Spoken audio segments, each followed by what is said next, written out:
Oasis, we're coming back together. We're coming back home, and I can't wait. We have a $500,000 goal that we need to reach on New Year's night and before. The pandemic has affected everybody differently, but what we did is we sold, and we continue to pay our bills. We continue to help the community. We also bought a church, opened a TV and movie studio, expanded ourselves online. We were able to keep a lot of staff. We were able to do so much for so many people. We had to find a way to fund humanitarianism and to fund the Acts 2 church, doing what God told us to do as a church in the middle of a pandemic. God has kept us through this whole time, but I need your help. And I'm so excited to be reopening Oasis Church. We've been on the Word Network for years. We've done ministry all over the globe. I'm excited about reopening the church.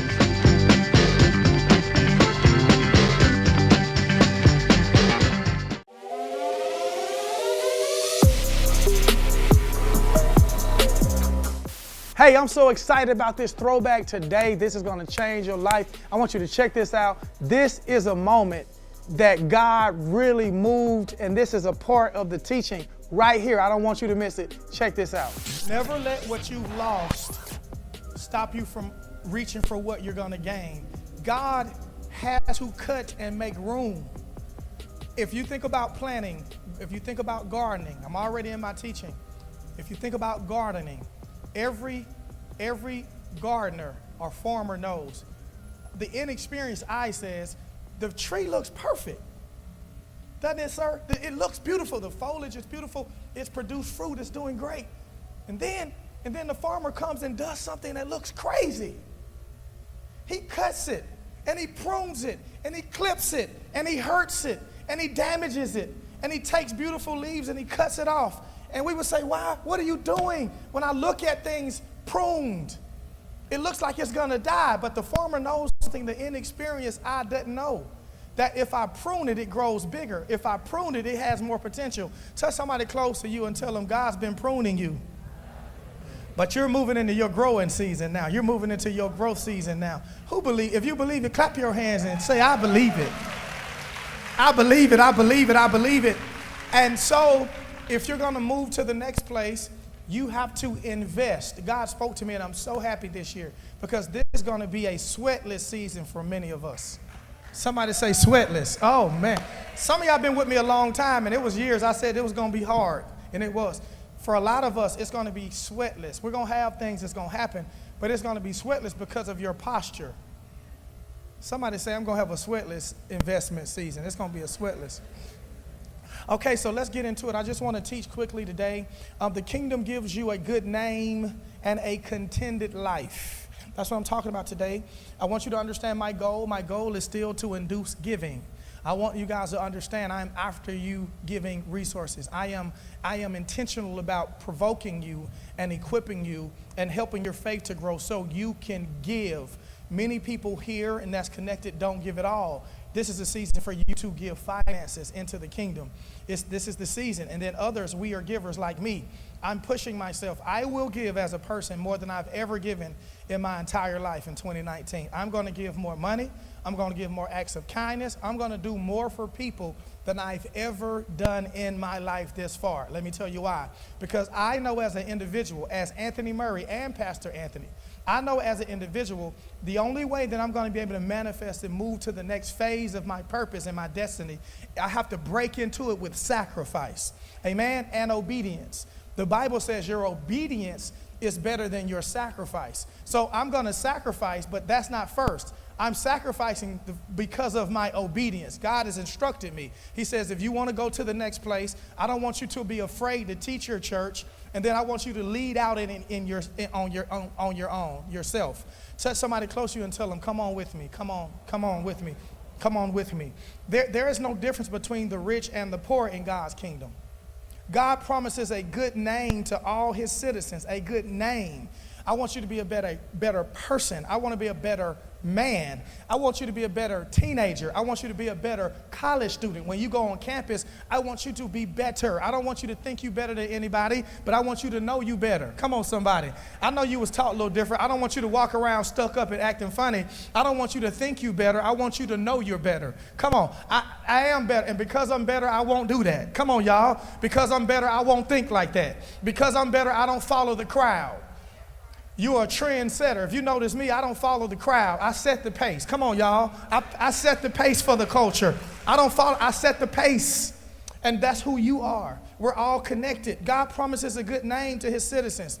Comprehension is the original sin, or comparison is the original sin and continues today. But status is from God, and he gives positions according to his desire. And so God has given you this position in the earth. You just got to see it. He's given you this position in life. You just got to see it. That was one of my biggest challenges, is to see myself the way God saw me. To believe believe in myself the way God believed in me. I talked about us being in the lunchroom. You saw the picture. Did you see that picture of the ugly building? I put a banner on it with a building we wanted to build, and people said, "Are you crazy?" I said, "One day our church gonna look like that." I had to put an image out there on the wall so I can continue to believe what God showed me. And guess what? When you believe in yourself, then God will send other people to believe in you too. Some of you are waiting on other people to encourage you. They can't encourage you until you encourage yourself. They can't believe in you until you believe in yourself. And so one of the ways for you to break into this new person that God's wanting you to be, you've got to sacrifice. And that's why the enemy fights money so much. He fights giving so much. He fights us with money. Think about my life at 29. Money was telling me I couldn't do it. My age wasn't really telling me. Money was saying, you don't have it. You can't do it. You can't afford it. You can't afford to be blessed. You can't afford to be obedient. You can't afford to do what God's called you to do. And so what God instructed me to do is break off some of what I already have. If I can't trust you with a little, I can't trust you with a lot. He says, don't despise the days of small beginnings. If God can't trust you with a little, he can't trust you with a lot. And when you get a lot, he's got to still be able to trust you. Because God never gives us resources just for us. He gives us resources for other people. Has anybody ever been kind to you? Let me tell you something this year, and I want to thank all of you for being kind to me. I know it seems weird. You think because I'm up here, everybody's kind to me. Everybody's not kind. I get a lot of jealousy. Anybody got haters? I get a lot of expectations. People put more expectations on me than they do their own selves. Come on, y'all. Let's tell the truth. So when I was shown kindness, it broke something in me. It unlocked something in me. And that's why God needs to take you through things to grow you. Don't be afraid of going through. There is a blessing. Come on, somebody. There is a blessing. There is a blessing on the other side of what you're going through. So watch this. Keep your eyes on God and on your personal prosperity, and it will keep you contented. I want to talk about what this word contented means. It's beautiful. It's contented. It means to be happy, at ease. It means, here's some synonyms: at peace, cheerful, comfortable, content, glad, gratified, pleased, satisfied, serene, thankful. Here's another thing that I want to talk about when you're contented with your life. You don't live in fear. See, people who are contented with their life don't live in fear. It don't mean you don't want more. I want more. I always want more. I'm going to be 85 wanting more. I'm going to be 90 like, yeah, let's keep going. I'm going to be 90 years old trying to have vision. They're going to be like, well, you sit your old behind down. I'm going to be like, I ain't old as you think I am. Let me tell you something. It don't mean that you don't want more, but it's understanding how to manage and be happy with what God's giving you and how to use it to its maximum potential. And so when I'm contented, it means I have no fear. I'm not afraid to release. I'm not afraid to give. I'm not so attached to anything that I can't give it. Let me tell you what I learned, Jerry. Everything I got, God gave it to me. And if God requires me to give, then I got to do it. If God gave me this good personality where I can get joy when other people can't, then I got to help other people get joy when they don't have the strength to be joyous. Then I got to come in their life and give them some joy. Come on, y'all. Anybody got a peace in your spirit? Peace? Anybody don't have no? You've been drama free 2018. Anybody been drama? You don't want no mess. You don't want no crap. You don't want to hear about it. You don't want to be involved. You got to share that with somebody else. Anybody God's blessed you with a raise? He blessed you with a job. He blessed you with some money. He blessed you with some stuff. He blessed you with some things. Some of you would not believe 3 years ago that you would live like you living now. Anybody here? If I'm talking to you, make some noise. I know some of you online watching. How many people in here said, I wouldn't have thought 3 years ago I could live like I live now? Who did it? God did it. And if you think you're doing good now, you better put your seatbelt on. If you think you shouting now, you better put your seatbelt on. If you think you happy now, you better put your seatbelt on. Get ready, because God is about to outdo what he's already done in your life. Let me say it again. God is about to outdo what he's already done in your, oh, that felt good. God is about to outdo. God is in competition with himself about you.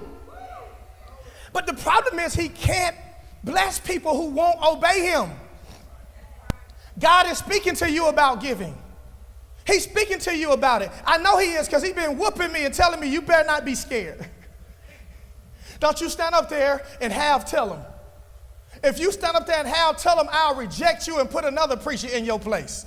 Y'all think I'm playing? If you don't do what I'm telling you to do, I'll eject you, I'll put you out, and I'll put somebody else in the game. I said, no, coach, no, coach, let me tell them the truth. God has already been speaking to you about giving. Not just in church, but in your life, living a life from a baseline of gratitude. Living a life from a baseline of generosity. You got to be willing to do it. And as God's been telling me what he's going to do with the church, he's showing me I'm going to do it by many or by few. On the video, I said, play the video again, because I had a meeting and I had a church full of people. We had about 200 people, 6-7 months, right? In the lunchroom. And I said, I'm having a church meeting. I found the building. I thought everybody was going to stay. I thought the whole church was excited. Oh yeah, everybody going to stay. Do you know them people left? Do you know everybody but 12 people? Only 12 people stayed. Somebody say prune. Now, we kept growing exponentially. We grew over 1,000 members in year 4, right? We were the fastest growing church in this city for 7 years, fastest growing church. But 12 people stayed, and I got discouraged.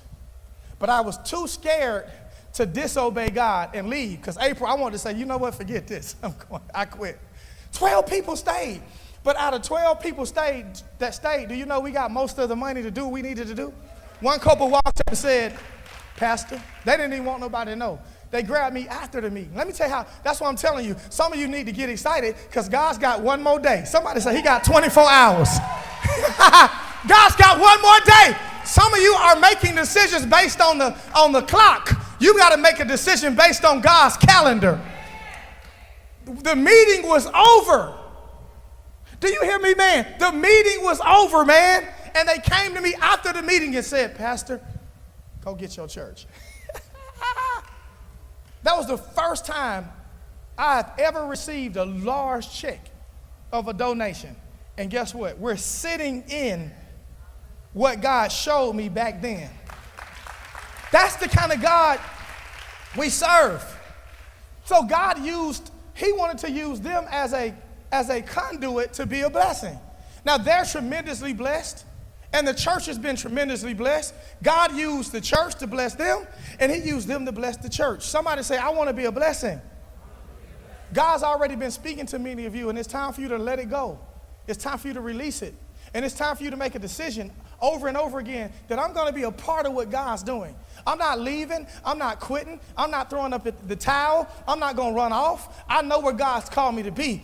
Some of my friends that brought me, sometimes God will use people to get you in position that can't go with you where you're going. It don't make them bad people. Sometimes God will just use a friend to invite you. Come on, somebody. And they went on with their life. They're doing great. But God used them to put you in position to prosper.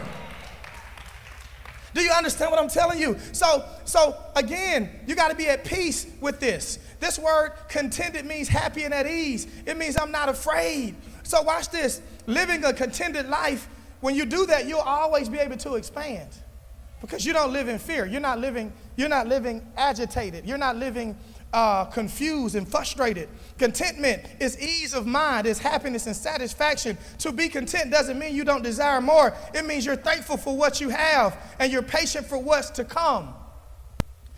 Contented kingdom citizens live from a baseline of generosity. Philippians chapter 4, verse 12, it's mind-blowing. I want to give you this for a homework assignment because when we come here tomorrow night, how many of y'all coming for New Year's? It's going to be crazy. I can't wait. And some of y'all stay home because you made a choice and I'm going to get you. No, you're going to be here tomorrow. It's going to be crazy because you want to come into a year right. You want to start a year right. I was doing construction and I had a tile guy years ago. And I said, why are you taking so long with this first row of tiles? I left an hour ago and you only got like 6 tiles done. And he stopped me. He really put me in check, and I need to be in check because I didn't have the critical eye. He says, let me tell you something, sir. I've been doing tile for 20 years. I said, all right. So he said, let me show you something, young man. He just went on sun me. I was like, all right. He said, what you got to do is you got to take your time and you got to get the room square and you got to get each tile cut and lined up right. Because if I take the time to get all these first row of tiles right, the rest of the room going to be right. He says inexperienced tilers go fast with the front, and then when it's over, you look at the room and the room is everywhere. And when we go into New Year's, giving, hearing the word, worshiping, and fellowshipping, we're telling God, I'm taking my time to start my year off right. And if I start my year off right, I can command the blessing over the rest of the year. Do you understand? Here's your homework assignment. I want you to read Philippians 4. Read it all because I don't have the time to exegetically explain to you what Paul was saying, being in prison and being in need and being happy and being sad and going through all of these challenges. But he said this one thing that I want you to see. Philippians chapter 4, verse 12. He says, I know what it is to be in need. And I know what it is to have plenty. I'm almost done. I've learned the secret of being content in every situation. What is the secret? I underlined it. I underlined the secret. He says, I've learned the secret of being content in any and every situation. This is what we need to be after. Whether well-fed or hungry, whether living in plenty or in want. Here's the answer to the secret. Look what he says. Take a picture. It says, I can do all things through him who gives me strength. You got to ask the second question. Who's the him? Christ. Paul was saying, if I keep my relationship intact with Christ, there's nothing I can't live without. And there's nothing that I can't handle living with. Some of y'all didn't shout yet because a lot of us have been used to living without so long we can't shout. But God's about to change the game and flip the script. He's about to take you from being the lender and not the, I wish I had about 100 people. The lender and not the borrower, the head and not the tail, above and not beneath. Put it back on and put it back up real quick. I underlined it. He says this, I can do all things through him who gives me strength, through Christ who will give me strength. In this season, God's going to give you strength to manage wealth. Some of you ain't ready to shout, but if you don't leave me, if you stick with me, give me about 60 more days. When I finish with you, you're going to understand I got the right to give and I got the right to prosper. I'm grabbing 2019 by the throat and I'm telling 2019, I'm not under the earth curse. Jesus came and fulfilled every curse that he put on Adam. He came and satisfied the law. He came and satisfied guilt, shame, condemnation, and I command the ground to produce for me. And then when you walk to work, when you walk in the interview, you walk in with a different swagger on you. You don't walk in the interview hoping they give you a job. You walk in the interview deciding which job you're going to take. When I walk in the interview, I'm coming to make this company better. Listen, the managers and the bosses, when they meet me, they start getting excited. I hope he take the job. Do y'all think it's going to be enough what we offer him? Nope. I need you to offer me a little bit more. Because if I come work for your company, I'm going to make this whole floor blessed. I'm going to make this every cubicle on my floor. Listen, the bottom line going to go up. Let me tell you something. The profitability of the corporation is going to increase because you hire me. I want you to understand discord is going to stop because I work here. You okay? Because I work on this floor. We're going to have unity and peace in the break room. Because when I walk in, people know it's drama-free, baby. People start asking me, what am I doing? The steps of a good man or woman are ordered by the Lord. You need to hire me because I got a vision for this company. Dream with me, boss. You got to understand that many of us can't shout. I feel like preaching in here because we've been struggling so long. And you don't understand, you got a right to some stuff, and it has nothing to do with your past. It has everything to do with who God called you to be. What? You got rights to stuff. Some of you got to get so excited about your right that you tell the devil, devil, I speak to you myself. I don't need the pastor to pray for me. I don't need the deacons to pray for me today. I don't need the ministers to pray for me. I don't need nobody to throw no oil on me. Devil, I'm telling you myself, get your hand off my money. Get your hand off my children. Get your hand off my family. Get your hand off my mind. Get your hand out of my stuff. Devil, the Bible says if I resist you, you got to flee. Man shall live by bread alone, by every word that proceeds out of the mouth of God. I feel my help coming. I feel my help coming. I feel my help coming. Contentment, here's a famous quote, is the highest form. Contentment is the greatest form of wealth. I be preaching to the millionaires. I be talking to my bosses. These big boys, man, they be balling. I be like, what you have, the only people who are impressed with what you have is who don't have it. When you get in a room with a real man, we all got it. So who are you? I don't care nothing about your Benz. Care nothing about your Gucci's. Care nothing about your new watch player. Are you for real? Because the only people impressed by what you got is who don't have it. And the people who have it, the ones who you want to impress are the ones that's got it. So the only way you impress a real G or a real boss woman or a real boss guy is who you are authentically as a person. Are you comfortable in your skin? Stop dumbing yourself down to make people happy. Walk and be yourself and know that God's got you. And then he says, I'll give you the power to get wealth. Closing, Pastor, what are you doing? I'm trying to get you to understand why you should be a giver. And why you have to evolve and ascend into a man or a woman that's not bound by the critics of losers. The criticism of losers. Some of you got people telling you crazy for coming to this church and crazy for trusting God, and they jealous of you the whole time. They telling you what you shouldn't drive and what you shouldn't wear and what you shouldn't have, but if they could kill you and be you, they would. But guess what? They can't have your favor. Touch your neighbor and tell them, you can't have my favor. That's why I don't have to be jealous of you, because I got favor. You don't have to lose for me to win, because I got favor. I got favor. People ask me, what about this person? I tell them they ain't Anthony Murray. I had a dude call me and ask me the other day, why would you bring this kind of person to your church? Do you think people would leave and go there? I said, I'm Anthony Murray. What are you talking about? I don't bring it on. I'm the best at being me. Nobody can beat me being me. Touch your neighbor and tell them, can't nobody beat you being you. Who can out Anthony Murray me? Nobody. Who can out be you? Let me close. Gratitude and love are always multiplied when you give freely. Freely. Not because you're being manipulated. And not because somebody's choking you out. And not because, I just want a blessing. When you give from your heart, freely. Some of you don't have good friends because you're selfish. They don't want to hang with you because it's always about you. Stop going to the party empty-handed. Go and get a 2-liter and a bag of chips. It'll cost you $3.99 and show up with something in your hand. Sometimes you have some wisdom for somebody. Stop needing help all the time. Hey, how you doing? Well, can you tell me what you think? Oh my God. I can't wait never to see you again.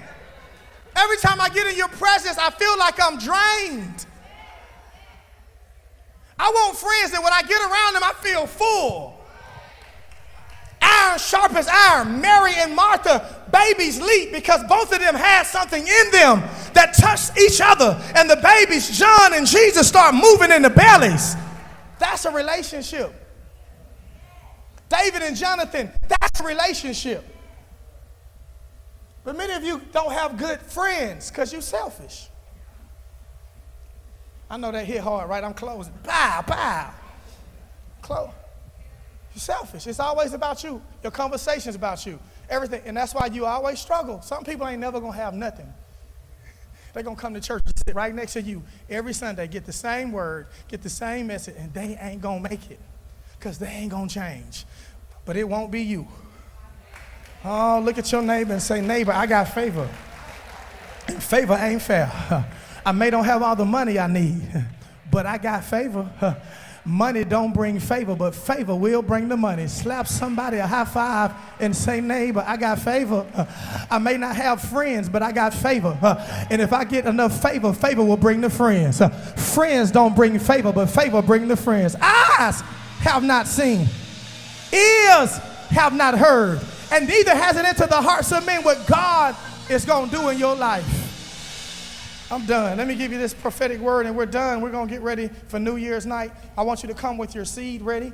I want you to come to get ready to give. I want you to come ready to worship. I want you to come ready to hear the word. I want you to come with expectation because God is going to meet us. And if I've never told you anything true and I've been telling you the truth, check my record. This will be a pivotal, critical year for us. It will be a sweatless season of investing. And God is going to do stupid, crazy things in the culture. He's going to do crazy things. We're going to grow exponentially in our lives and in our church. Here's a prophetic word. God's inspiring people to give big finances to fund the kingdom agenda. Many of you guys spoke to you already. It's time for you to release it. It's time for you to sow it. It's time for you to do it. Pastor Wright, get ready to come for our offering. Some will have a curse on their money because of disobedience and refusal to release it. I hadn't talked about a curse in 13 years. I'm going to teach about that later and tell you what it is. It's basically when God can't do what he want to do for you because you won't trust him. You love him, but you don't trust him. All of us have loved ones. That's good. Take a picture. All of us have people that we love, but we don't trust them. Trust God. Here's the next thing God told me. He says, redefine your outcome by changing the words. You're not your issue. You are not what happened to you. You are not what you did wrong. You are not your latest sin. Stop introducing yourself as, hey, I'm such and such with lupus. Hey, I'm such and such with a record. Hey, I'm such and such. Hey, I'm such and, hey, yeah, that's me. I'm such and such. I've been fired. That's me. Hey, I'm such and such. I'm sad. Stop defining yourself by what happened to you or whatever you did. Define yourself by who God said you are. Walk in your authenticity and be who God called you to be. God will help you work out your stuff if you'll put him first in your head. He'll help you work your mess out if you'll trust and believe that he's called you for something great. Look through the Bible. Everybody God used. There's no prophet. There's no king. There's no evangelist. There's no pastor. There is no person in the Bible that God used to do great things without a bad past. Paul said, when I would do good, evil was always present. Oh, wretched man that I am.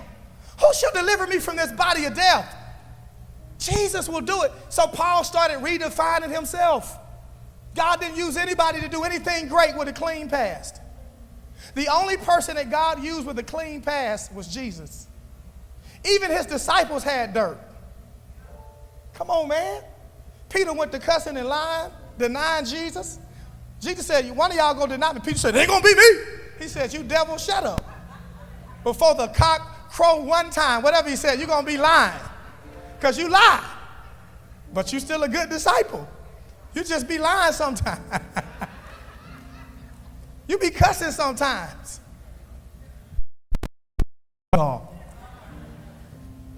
Last two, and I got to go.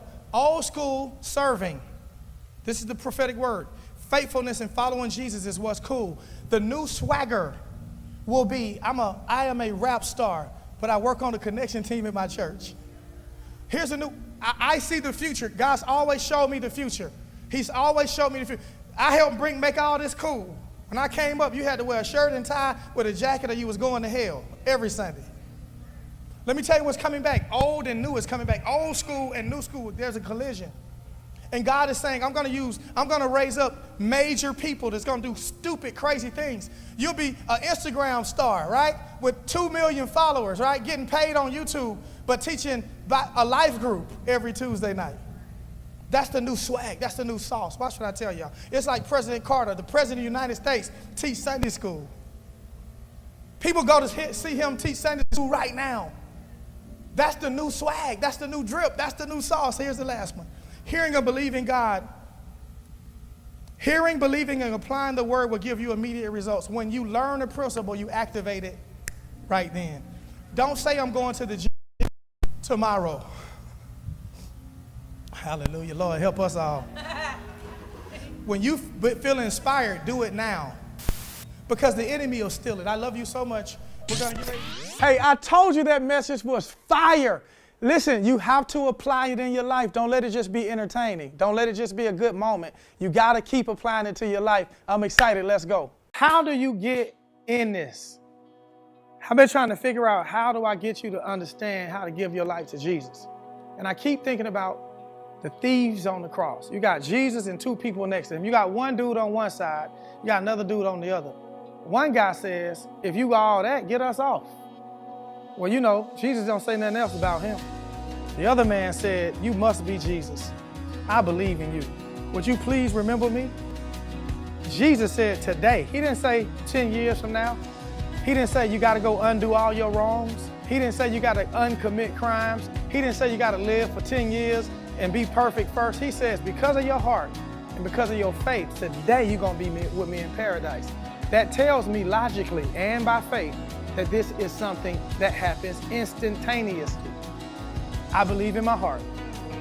I confess with my mouth that Jesus died on the cross for my sins. I'm sick of the devil and all of his minions running my life. I reject Satan and I accept Christ. I believe in my heart. I confess with my mouth that Jesus died for my sins. I'm saved by faith and I'm saved by grace. In Jesus' name, amen. Don't go anywhere.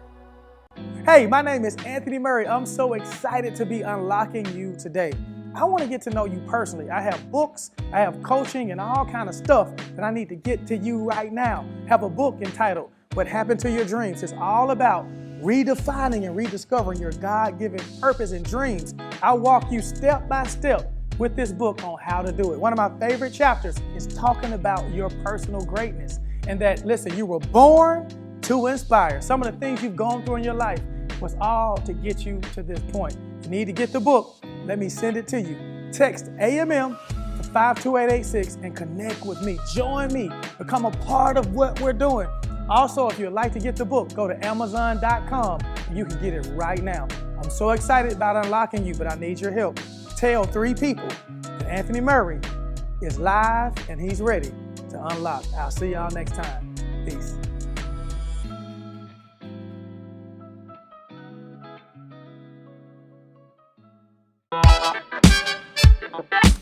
Pastor Anthony Murray has influenced thousands of people. He has been unlocking people for over 20 years. From starting his first youth group, Club VFL, and inspiring students all over Atlanta to give their lives to God and be cool doing so, to starting Oasis Family Life Church, where families have found their safe place. Giving back to people and the community have been a priority for Oasis. Under Pastor Anthony's leadership, people and businesses have been blessed. People have connected and have been encouraged to start their own businesses, write their first book, go after their dreams, and not to settle for not enough or just enough, but to seek God and trust Him to provide more than enough. It is under Pastor Anthony's leadership where people have become saved, families have been blessed, and dreams have been ignited. Pastor Anthony is a leader of alpha men who serve and work in ministry, lead their families to loving God and putting God first. And it taught us we need God. Pastor Anthony started Oasis with just a handful of people and $1,500. Before Oasis became what it is today, as Biggie Smalls said, it was all a dream. It was all a dream. I used to read Word Up magazine, Salt and Pepper and Heavy D up in the limousine. God has given Pastor Anthony a vision for every year Oasis has been in ministry. 2007, the year of closure. 2008, the year of new beginnings and new opportunities. 2009, the year of completion and closure. 2010, the year of vision. 2011, the year to fly. 2012, the year of miracles. 2013, the year of the doer. 2014, the year of the harvest. 2015, the year of the dreamer. 2016, the year of celebration and recovery. 2017, the year of expansion. 2018, the year of incredible faith. 2019, the year of investment. 2020, the year of 10. 2021, the year of kingdom ease. And 2022, the year to go. Just go. Somebody say go. In 2006, starting out in the lunchroom at Hiram High School to building a mega ministry with 3 properties and people connected to the ministry from all around the world, Oasis has grown to be a staple in the community, and Pastor Anthony's vision is just beginning.